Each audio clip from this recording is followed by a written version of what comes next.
Hey, welcome back to Joseph's Reserves. I'm Joseph, and today we have a little treat. We're going to be filling these two classic Whitman albums. I have a Peace Dollar album and the two collections of the Walking Liberty, or as this calls it, the Liberty Standing half dollars. So I broke out my entire date run for the Walking Liberties as well as the Peace Dollars, and we're going to be putting these into these books. So first what I'm going to do, let's go ahead and start with the Walking Liberties. I'm going to lay these all out by date and then go ahead and put them into the book, and afterwards I'll go ahead and show you what we filled in and get you guys a look at these books. So let's get started.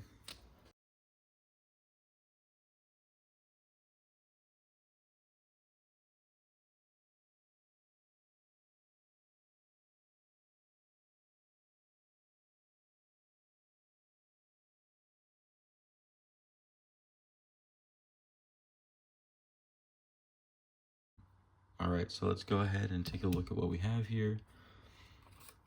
This first book goes from 1916 to 1916 to 1936.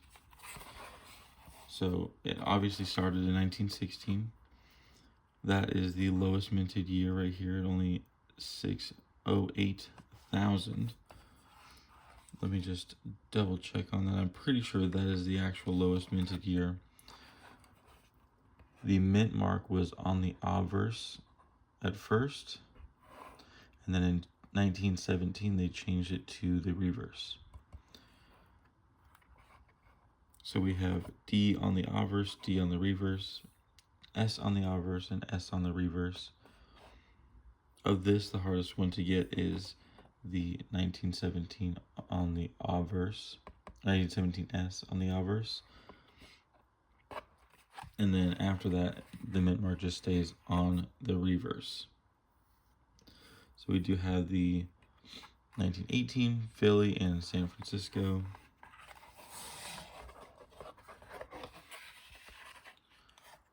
1919 and 1920. And then as you can see from 21, it jumps to 23. 23 is only minted in San Francisco.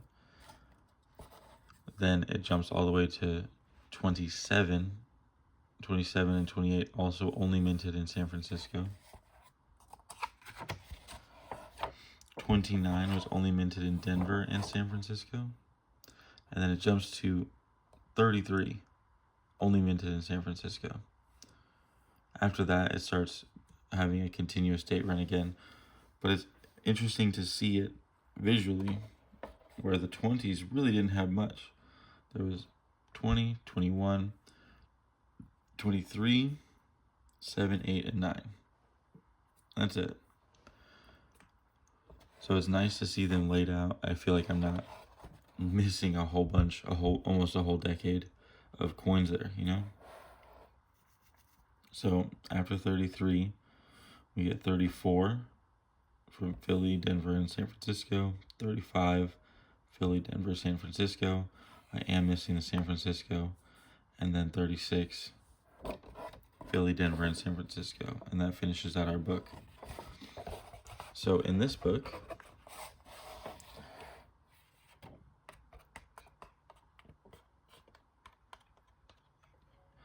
I'm missing 18 of the Walking Liberties.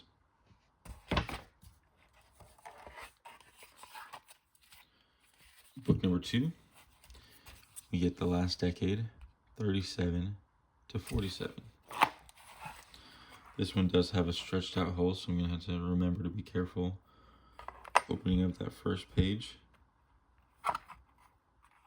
Or I'll just have to buy one in BU so that it fills up that space there. So starting at 37, we have the PDS. 38, there was not one minted in San Francisco. Then we have 39, PD and S. I'm just now noticing it's PSD. San Francisco was minting long before Denver was. So it makes sense that back then they were more used to the San Francisco mint mark than the Denver one. And it almost, you could see how there's more minted in San Francisco than there were in Denver. That's pretty common for these dates.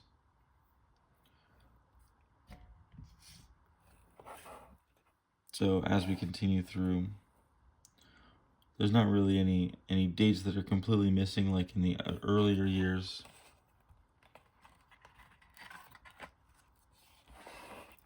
But I am shocked that I'm missing some of these super high mintage dates, and that, you know, like this 1943, that date's almost completely rubbed off, and I don't have any other 1943s in my collection. So super high mintage year and really easy to find. So that's probably going to be my next purchase, going to be upgrading this whole.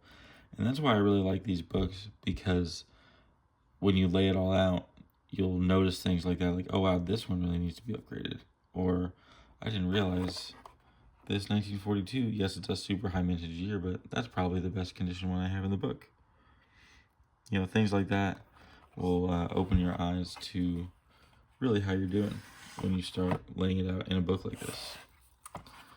And this last page, there's only 6 of them, but I'm only missing the last year from Philadelphia. Alright, so that is the Walking Liberties. Let's see how many am I missing here. Only 12 on this book. That's right. The stretched out hole means that I have to close it this way, and then I can hold the book.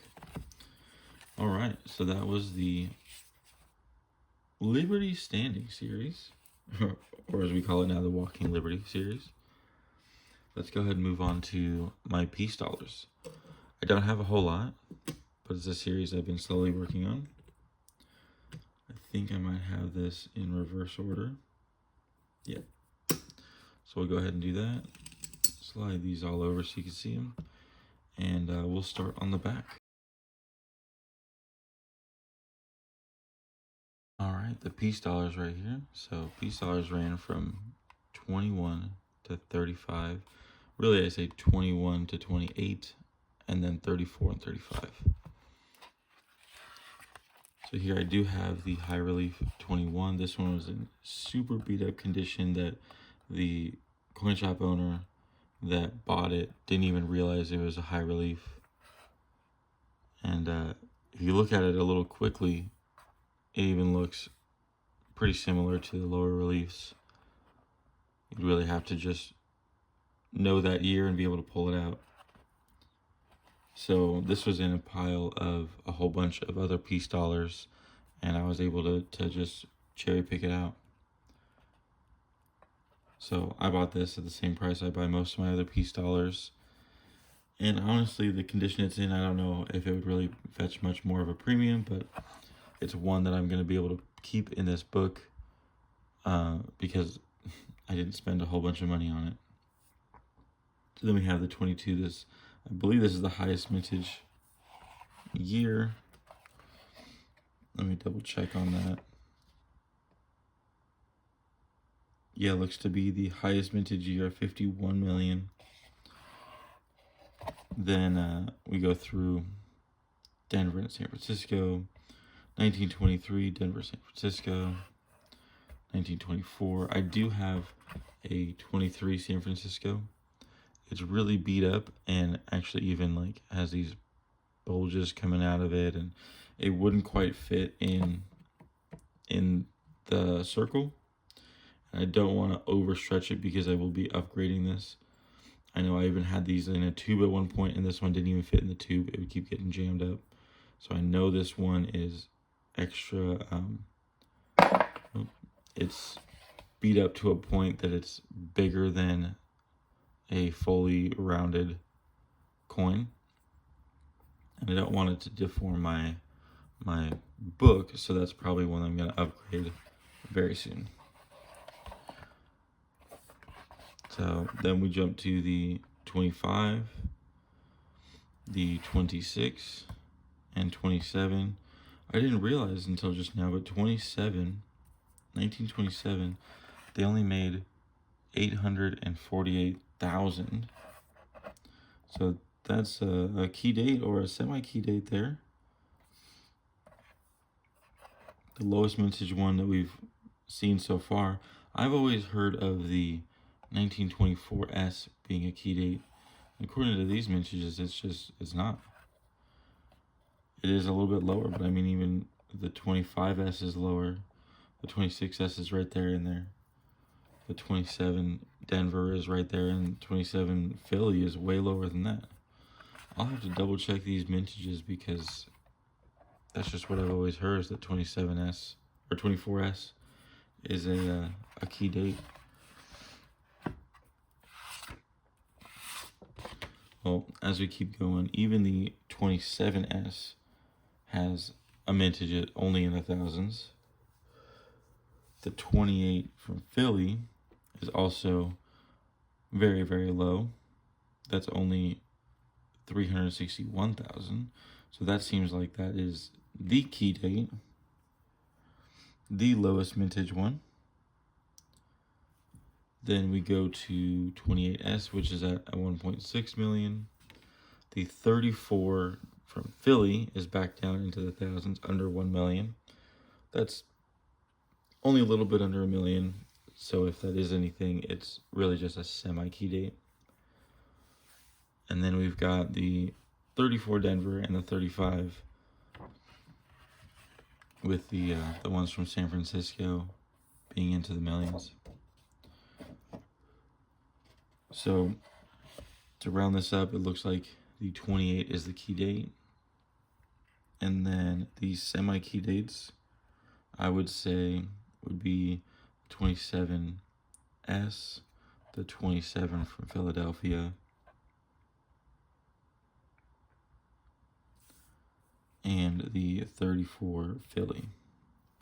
Those are all of the thousands. Maybe I'd say the 34 Philly is like a semi-key date. Definitely going to be harder to find those ones. I'm surprised I have a 27 Philly. Let me just double check, make sure it's not a Denver. Yeah, it's definitely a Philly. There's no mint mark there.